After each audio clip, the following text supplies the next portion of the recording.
జిల్లా పరిషత్ బాలికోన్నత పాఠశాల పరింపూడి కొయ్యలగూడెం నందు ఐఐటీ శ్రీకాకుళంలో ఎంపికైన గుడ్ల ప్రేమణి ఎర్రంశెట్టి అమృత వర్షన్లను రాష్ట్ర BC welfare president Velagala Durgarao, sponsors Mattapati Satyanarayana, Kona Jayaraju మెమెంటోలు సాల్వాలతో సన్మానించారు.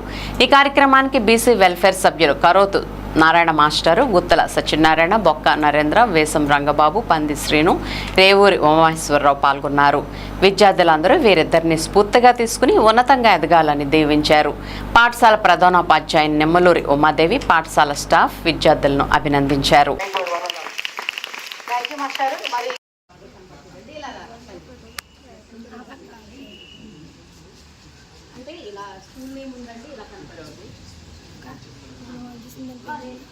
అంటే చాలు తప్పించిన తర్వాత మీ సన్మానం అయిపోయిన తర్వాత ఆయన చెప్తానండి.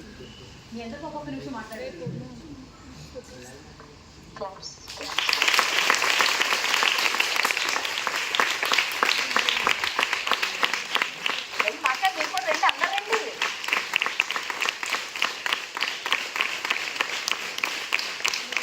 వెరీ గుడ్ తల్లి, కంగ్రాచులేషన్స్, గాడ్ బ్లెస్ యూ. మరి ఇద్దరికి కూడా మరి నేనన్న నా కోరికని నెరవేర్చారు. ఇద్దరు కూడా నా బంగారు తల్లులు. మండల్ ఫస్ట్ అని రావాలి అన్నాను, ఫస్ట్ థర్డ్ తీసుకొచ్చారు. ఇవ్వండి.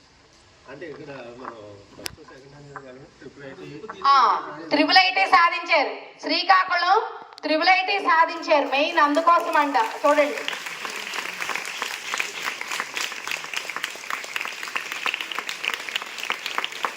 అంటే ఫోటో బాగా రాదేమో అని కొంచెం ఫ్రెండ్ అన్నారండి.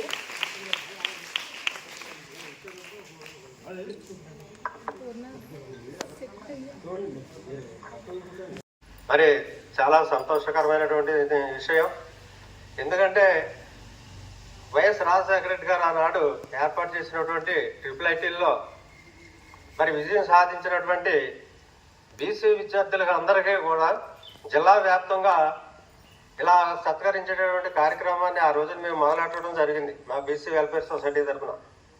ఆ రోజుల్లో మరి మొత్తం మన జిల్లాలోని ఉమ్మడి పశ్చిమ గోదావరి జిల్లాలోని అన్ని మండలాల్లో కూడా మండలాల నుంచి పిలిచి మరి ప్రప్రదంగా అప్పుడు ఏర్పాటు అవడం వలన ఆ కాలేజీలో అందులోనూ ఆయన అప్పట్లో ప్రభుత్వ పాఠశాలలకే ఐఐటీలు సీట్లు అనేటటువంటి ఒక జీవో జారీ చేయడం వల్ల అనేక మంది పేద విద్యార్థులు మరి ఆ రోజు మరి ఐఐటీకి వెళ్ళడం, అందులో మరి సాఫ్ట్వేర్ ఇంజనీర్లు కావడం, సివిల్ ఇంజనీర్లు కావడం, అనేకమైన ఉత్తమమైనటువంటి ఉద్యోగాలు సంపాదించడం జరిగింది.